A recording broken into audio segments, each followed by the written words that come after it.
everyone. Thanks for checking out our very first Loadbang Power Chat. We are thrilled to have George Lewis joining us for the next 30 minutes to chat about as much as we can fit into 30 minutes.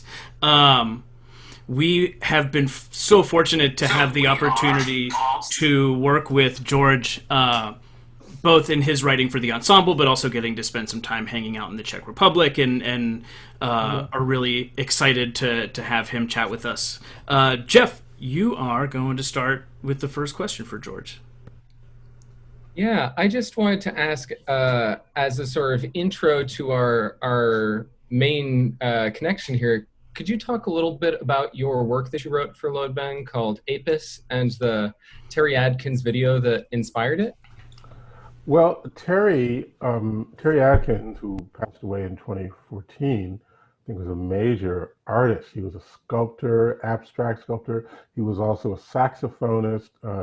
He was a performance artist. He was an electronic musician. He did all these amazing things. And so he made these pieces called recitals. He would have an entire, a huge exhibition of all kinds of sculptures. And then what he would do is he would do a performance in the middle of it, which he would call a recital, and he called it a way of animating the sculptures. Some of the sculptures have something to do with music, some of them don't. Some of them animate themselves in addition to being animated by performance. Uh, so I met him in, in 2010 at the American Academy in Rome. He had the Rome Prize. I was the From composer in residence. And, I saw this guy and I saw all this electronic stuff in his room. I thought, wow, this is my kind of guy, electronics and everything. So we really hit it off. We did some performances together and some lectures. And then there was this idea about working together, making a real piece together, but it never happened because he passed away just as we were starting to get started on it. So I made a recital for him, a recital for Terry Atkins. It was performed by me and Ensemble Pamplemousse. We've done it a few times in various parts of the world. And it uses, with permission from Terry and his spouse, Meryl Atkins, it uses a lot of he was a multimedia artist, so he made all these video installations. So he's got all these videos. One famous one is called Synapse, is where over the course of like a half an hour, Beethoven changes from white to black, this kind of thing. It's almost, you don't notice it at first. And then after a while, what happened to Beethoven, And it's all about that kind of mythology. Some of the recitals were about historical figures like John Brown, and John Brown takes us to Apis. Right. It's called his celebration of John Brown and John Brown's legacy. And sometimes, John Brown's idea, of course, was sometimes violence works, or sometimes you have to do it. You're kind of stuck with it. When people are totally intransigent, what can you do? Um, so one of the videos was called Apis, and the four words in the piece Apis, which he repeats over and over, are soldier, shepherd, prophet, and martyr. So what happens is that I asked Fred Moten to make several texts based on his impressions of the Apis film. And the Apis film has all kinds of gruesome or sort of disgusting kinds of, weird stuff coming out of people's mouths and all that, and dripping all over the place and gooey stuff. And so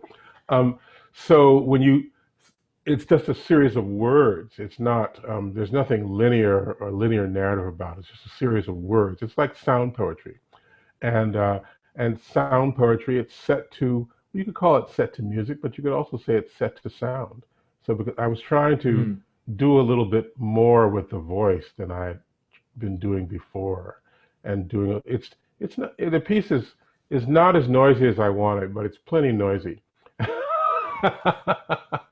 There might be a spicy version coming up at some point. But you Yeah. certainly you included all of the possible notes for us.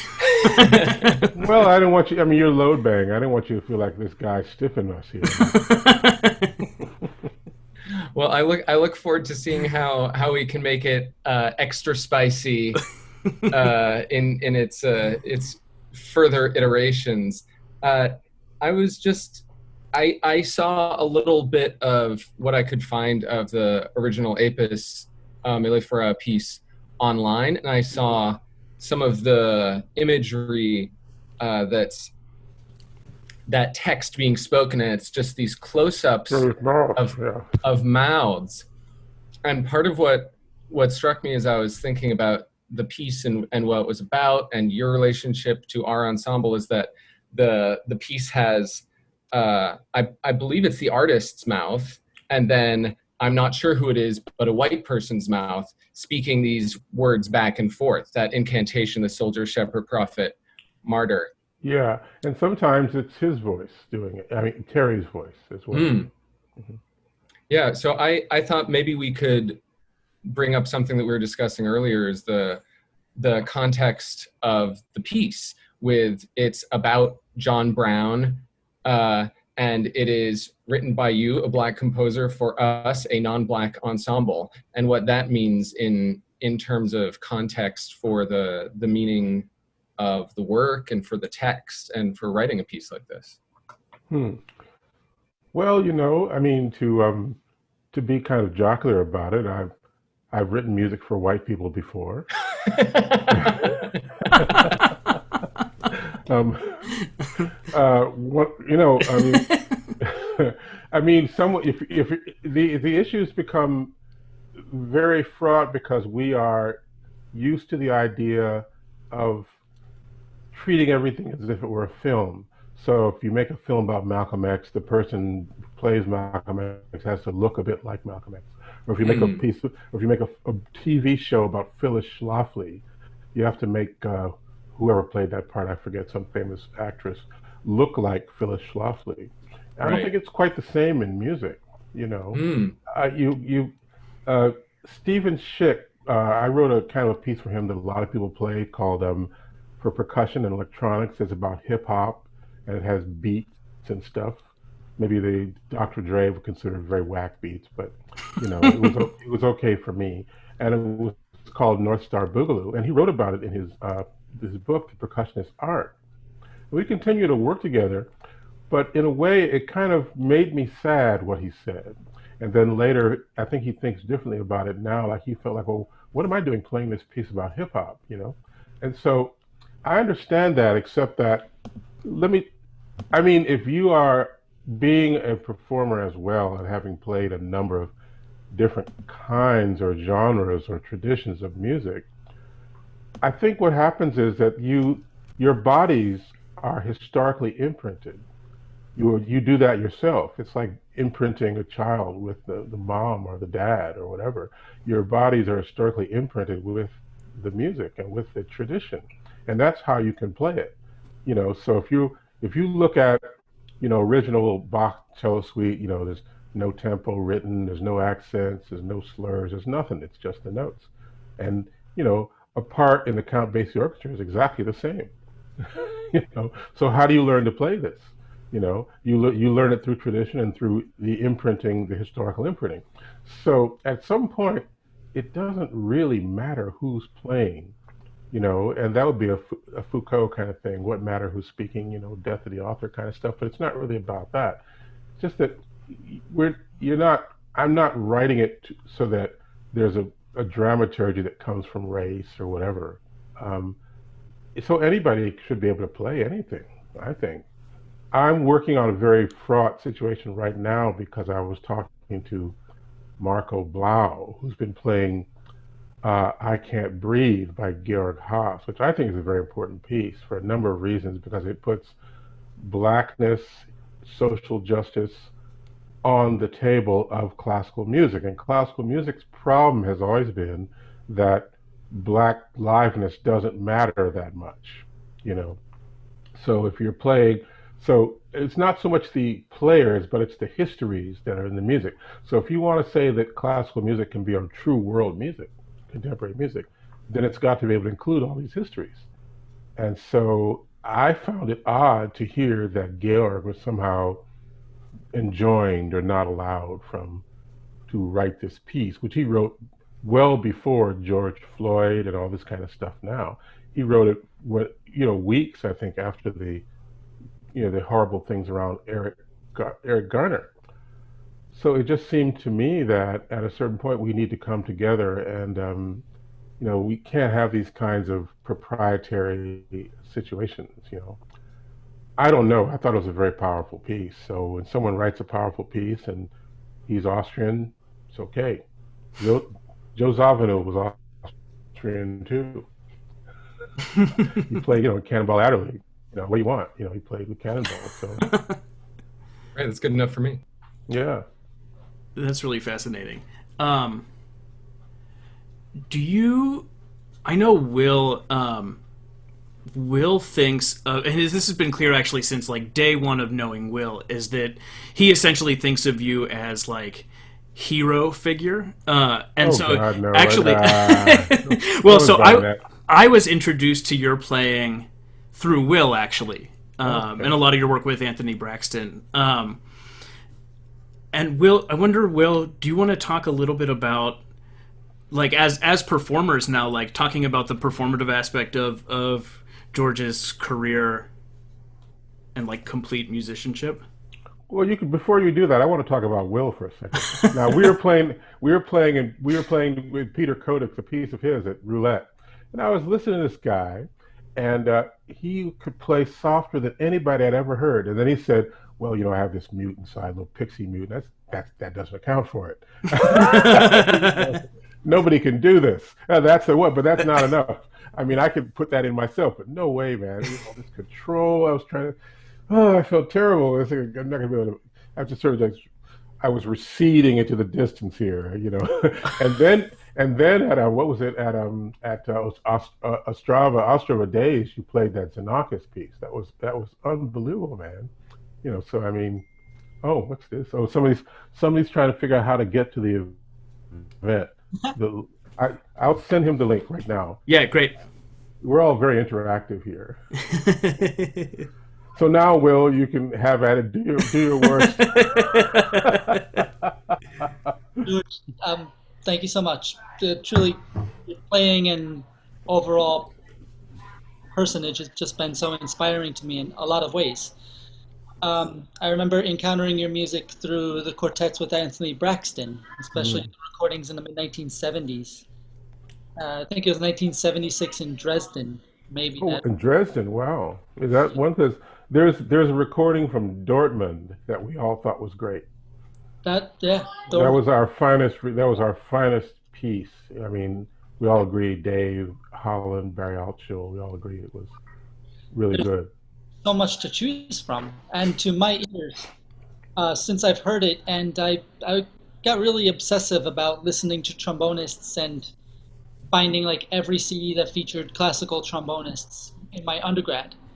And when I was introduced to your music through these quartet recordings, I realized that really your playing on those recordings just outpaced everything that the classical soloists had asked themselves to do. And in a lot of aspects, I feel like most of the bebop and post bebop trombonists as well. I just didn't hear this kind of sound, energy, technique, rawness, thought, all these different things that were mixed together.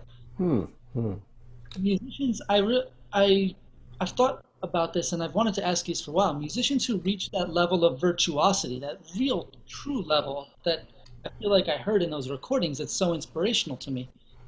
They generally keep playing the horn first and foremost, like almost an obsession. And sometimes they move into conducting, or sometimes they move into composing. But I look at your career, and I look at the some of the like defining work that you've done in musicology, and the absolutely amazing and mind-boggling work that you've done with the Voyager system, so far ahead of its time. And I wonder, um, although you reached such a high level at the trombone, you kind of stepped away from it a little bit. And I know you play Yeah. less and less, and you focus on these other aspects of your life, and that's very rare for somebody that hits those peaks of playing. I'm curious, what led you to make those kind of career or life choices, even? Maybe curiosity and trying to avoid boredom and to make sure that I keep trying to do something different. otherwise my behavior deteriorates. And so I mean, I just not, I mean, just maybe it's not flippantly put. I mean, I do have to keep things going, and then there's a sense at which you like to achieve whatever it is you do at a very high level. So some things I had to stop doing because they weren't really as good as what my admirers would do. Like I think about someone I admire a great deal is Stan Douglas, the Canadian. Well, he used to be a video artist, and he's a film artist, and he became a director, and who knows what he's going to do next. I mean, he's amazing. So and so he's a little younger than me, but that's my kind of model of just trying to just make yourself, fashion yourself into whatever you like to be. Now with this trombone thing, I think it's I went to see J.J. Johnson once, right? And the thing is that I don't know, that guy who used to play in the Marine band, Don Isley. I mean, I got those records at the International Trombone Convention in '76. I said, well, this is what I want to do. He Yeah, was mate. playing Bluebells of Scotland. So I started trying to do that. I got pretty far with it, but not as far as he did. But you get, but then the other thing is like, I was listening a lot to John Coltrane, and I thought, well, I wonder if you could do this on the trombone. And if you can't, then I'd probably do something else, you know. you know, because it didn't make any sense if you couldn't do that, because to me that was like the pinnacle of, well, everything. Say if you set yourself, I'm either gonna do what John Coltrane does or it's not good enough. That's like you're setting yourself standards here, Well, I George. didn't quite get there, but the thing is, you might as well give it a shot and see what happens. But then maybe that comes down to when you're writing scholarship or whatever, it sort of has to be as good as you have to be able to put it up with the real scholars and say, well, it can't be just something. When I was writing the book on the AACM, which a lot of people like, it's a big enchilada. It's probably too big. It was like the dissertation I never wrote, 700 pages. And so I started getting the reports. I sent them a sample of what I was going to do, and the reader reports came in, and one person said, "Well, this is going to be a great book, I know, and because George Lewis is an authority, blah blah blah, and whatever he says, we should print it." And I said, "Oh, it's not good enough. It's not. Why should we do that? No, it has to be really good, or forget about it." And so it took 10 years. So it was like it was like teaching yourself how to write a good book, I guess. I mean, I was doing other stuff during that time, but how to interview people and also sort of a present to the organization. We never did talk about the trombone thing. I mean, like talking to people like Craig Harris and Gary Valente and Ray Anderson, who started on the same day as me in grammar school, you know, and he was always like first trombone, and I was always like second or third or something. And and you just reach a certain point, and then you get over a certain hump, and before that, to me, it's a huge slog. It's like it's very frustrating. And then at a certain point, you reach a kind of takeoff, and then you feel like you can do whatever you want. And I've seen people get to that stage and surpass it. It's sort of amazing to see. One day they're in the mud, and the next day they're flying around. It's very odd. Sound like a nice place to get to. Mm. Well, you got there, so you know what it's like. Probably. Well, maybe your experience was different. Maybe you didn't spend any time in the mud. You just kind of started. But my feeling is that the instrument's too hard to play, and a lot of the times people give up because while you're learning to play it, you sound very bad. I mean, this is what my dad said. I said, "Well, I don't like playing the trombone." He said, "I can understand that." I said, "Why?" He said, "Because you sound really bad." He said, "So what do Uh, you say? So I'll make a deal with you." You know, I said, "Well, I really would like to quit." He said, "Well, okay. Tell you what. Once you really get good, then you can quit. How's that?" I said, "Okay." Very naive. Now um, it's too late. so so George, like, What do you find yourself working on now? Has the sort of the pandemic offered more time, or is it sort of changed the way you work, or are you taking on additional projects, or how are you sort of navigating through this creatively? Everyone I talk to, everywhere in the world, tells me that there's a kind of a brain fog that they have to fight through. I mean, in multiple languages, And so I was talking with my French composer friend, and he said he called it La Maladie. And so so at that same time, Jennifer Coe, the violinist, was commissioning young people, to create 3-minute pieces. And so I created a 3-minute piece for her, which was called was Un petit brouillard cérébral, like a little brain fog. 3-minute piece, and it's supposed to sound like a brain fog, because I've been fighting my way through this. But it seems as though I fought past it. So now I have to work on an opera, which is supposed to be done. They don't quite know where. Yuval Sharon of the industry, who's been doing these amazing projects with everyone, he got in touch and he said, well, I would like to do something involving. We started talking about double consciousness like W.E.B. Du Bois, and then the next minute we were talking about your operas because he'd been working on that. He did Lohengrin, so I was listening. I'm a big Wagnerian, so that was cool for me. And at a certain point, we came across the idea of we settled on a short, well, actually, I just said, here's what I'm reading now. And I sent him a PDF of a short story by W.E.B. Du Bois called The Comet, which is a dystopia science fiction story where a comet, the Earth passes through a tail of a comet. It's like H.G. Wells or something. And everyone dies except for a white woman and a black man who are saved because they were somehow indoors.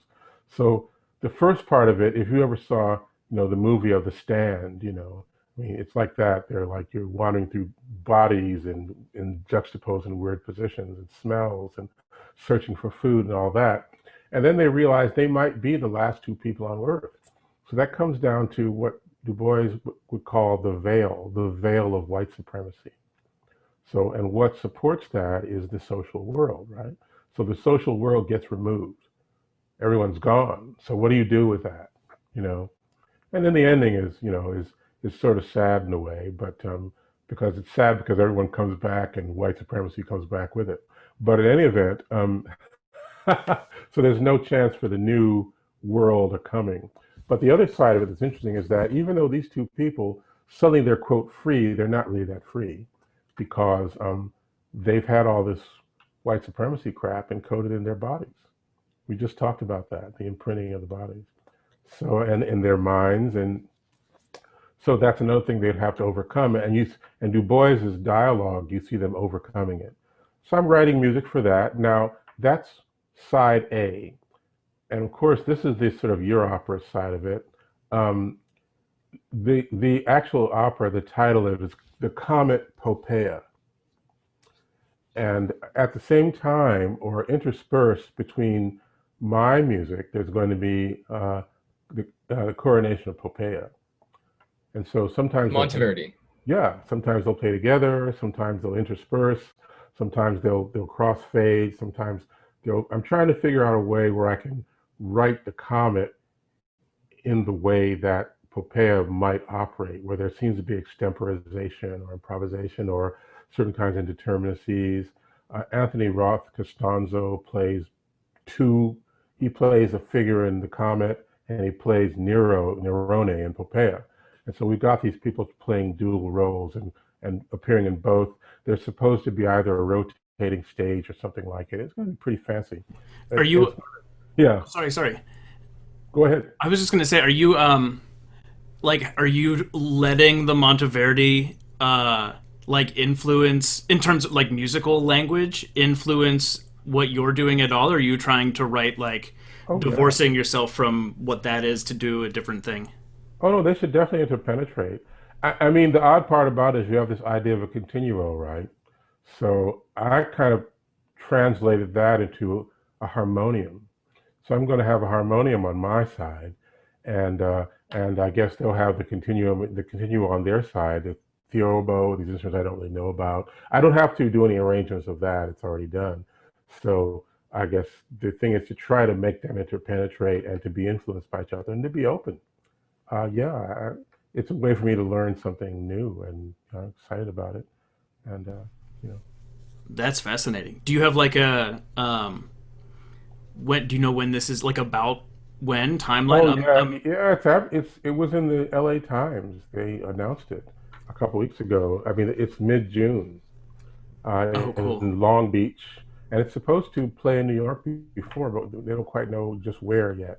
But it's definitely on the Long Beach Opera's website, and they seem to have a Long Beach Opera seems to have pretty good success. I mean, Anthony Davis worked with them, and he got a Pulitzer Prize this year. So with the Central Park Five, where Trump is a character in the Central Park Five, and I went to see a version of it in New Jersey. Of course, you know what happened when Trump came out. Everybody booed, just like they did at Madison Square Garden. Anyway, there's no Trump in my opera, so I just gotta deal with that. That's good. We need moments to escape and Trump-free pretend that moments. doesn't exist. Yeah. Well, with you talking about writing new music, I just wanted to relate an anecdote to everyone who's listening who doesn't know this. That I was talking with George about Apis before we got it, and I was asking how it was coming along, and George told me that it was, quote, coming in hot. And I loved that as a description of how a piece was coming along. And I just wanted to ask about how you tend to work. Is it in sort of quick bursts, or do you need to sort of set things up and plan? Well, I try to set things up and plan, but I plan pretty quick. The, I mean, maybe it's like what Will was saying. You know, if you're composing 1 minute, maybe you're trying to do some electronic thing, you're trying to write something, you're trying to teach. That's like, what do you call that? Like multitasking or round robin tasking or whatever. And so sometimes you get caught out and you have to work faster than you would like, and you have to really sort of crank it out. But, I mean, that was Bach's thing too, right? Every week he had to write something. So, or wasn't it also Haydn? By law, they had to write stuff all the time. So, and the thing is, if you don't get it done, then it messes everybody up. So you got to get it done. And I was very grateful to you and everybody else, because you're so brilliant that you got all these millions of notes, and then the first performance, it was like, oh, zoo. And I've seen you guys. Well, not you, Adriana, because I haven't met you yet, but I look forward to meeting you. And in the real life, if we ever get back there, you know. But I don't know that maybe that's as much as I could say for now. But yeah. Yeah, well, I mean, we so appreciated the opportunity to dig into the piece like that, and it was I don't want to speak for the other guys, but it's an exhilarating experience performing that piece, and I'm looking forward to getting back to it and digging in, getting an extra spicy version going. Yeah, it's a We got to quick get a 10 minutes. recording of it. We got to get it. Yeah, it does. It does. Yeah, after you think, wow, it's over already. And there's a lot of notes in a very short period of time. And it was. Didn't we play? It was on the same program as Klaus Stefan Monkopf. Right? I Yeah, love that. They had a great piece too. You guys played. yeah. So so anyway, there was something else I was going to say, but I forgot. It doesn't matter. Well, we should to stay true to our word of 30 minutes. We should wrap it up. But George, thank you so much for agreeing to spend some time hanging out and chatting. We are better off for having that 30 minutes with you, and hopefully the people that got to tune in are also. Yeah, thanks so much, George. Yeah, I feel the same way. Thanks to all. Thank you. Bye. Bye.